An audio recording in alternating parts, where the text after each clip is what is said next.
As college students, we are notorious for trying to save as much money as we possibly can. This means eating cheaply, shopping cheaply, and we are only interested in a pamphlet if it contains the words free on it. Saving money can be easy if one consciously takes the effort and can have positive impacts on the already greatly impacted world. In this day and age, everything costs money. This includes water. You pay a bill to San Jose Water Company each month. By using less water, we are able to save more cash. By supporting 7 billion people, we need to appreciate the earth, all the earth has provided for us. This starts with consciously thinking of our impacts and actions and making strides to correct these bad habits in the future. Water conservation needs action now. The severity of the situation is lost in California's massive population.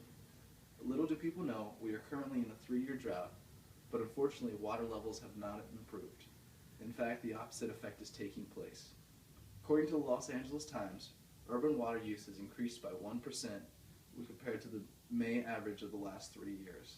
This is not a drastic number, but levels are already high, and an extra 1% is just a step in the wrong direction. To put it simply, we are straining the Earth's resources and we are pushing the capacity without knowing the true limit.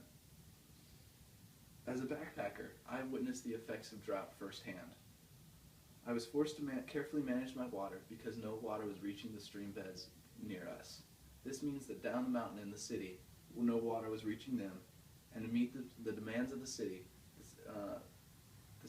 must import water from faraway locations. This means that the transportation cost is going to cost consumers more. We really need to determine how much we truly need, the effects of our level of water use, and how everyday consumers can help out. Most people see water as money and focus on the cost rather than the impact. This closed-minded thinking can have several implications. Today, we have become too lavish with our water use, and we need to reconsider how much is truly needed. We can do with a lot less. Comfort, and we are consuming at a point of comfort rather than necessity. For example, the foods we consume need more water to cultivate. According to National Geographic, a serving of poultry uses 90 gallons of water to make.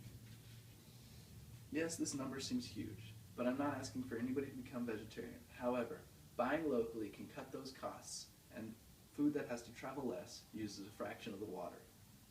Governor Brown has declared a statewide drought emergency and is asking all Californians to cut their water usage by 20%, according to SaveOurWater.com.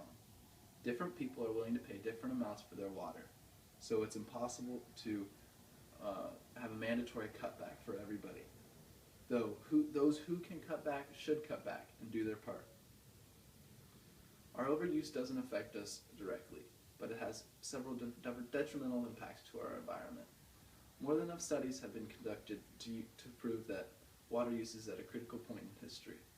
Global warming is evident as more fresh water is runs to the ocean and becomes salt water. The majority of fresh water is stored in ice caps, yet as the average temperature of the planet increases, these ice caps have begun to melt. The ice water mixes with the salt water and then becomes undrinkable. Increased areas of land are becoming deserts without the water to sustain the environment.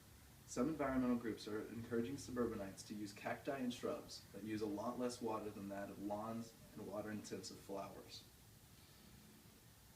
This may not be an option for us city folk. However, it is still a concern. Less moisture in the air means more fires. In the past few months alone, fires have burned all over California.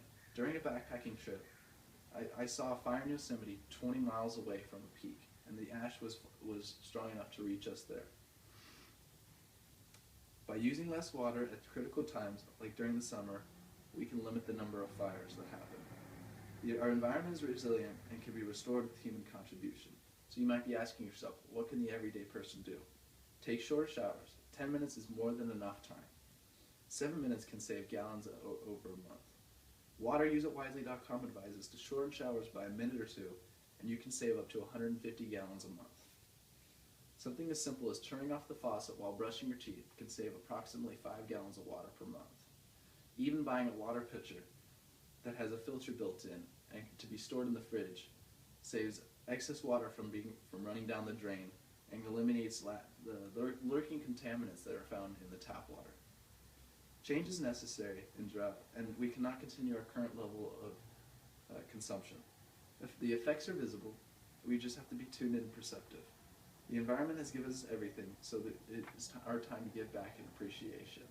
If everyone cuts down on their water to a more appropriate level, we really have the power to change this path of destruction that we are on. We're all human beings on this planet, and it is our duty to work together and try to solve some of the problems we have caused and help contribute to a greener planet. So please, for the sake of the planet, if it's yellow, let it mellow.